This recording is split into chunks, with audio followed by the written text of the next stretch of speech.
દિલ્હીથી મુંબઈ આવતી ફ્લાઇટમાં બોમ્બની ખબર. આકાશા એરની ફ્લાઇટનું અમદાવાદમાં લેન્ડિંગ.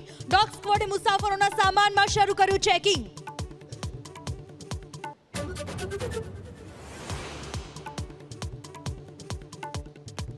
કાલે ચૂંટણી પરિણામ પહેલા ભાજપમાં હલચલ તેજ. ભાજપના રાષ્ટ્રીય અધ્યક્ષ જેપી નડ્ડાના નિવાસસ્થાને ગૃહમંત્રી અમિત શાહની નેતાઓ સાથે બેઠક.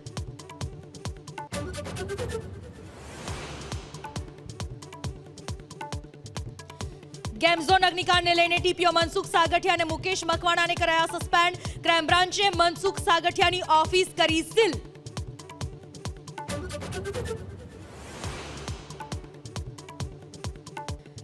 બેંકોકથી સુરત ડ્રગ્સ અને હાઇબ્રિડ ગાંજાની હેરાફેરીનો પર્દાફાશ. અડાજણમાં 40 લાખના ડ્રગ્સ સાથે એક શખ્સની ધરપકડ.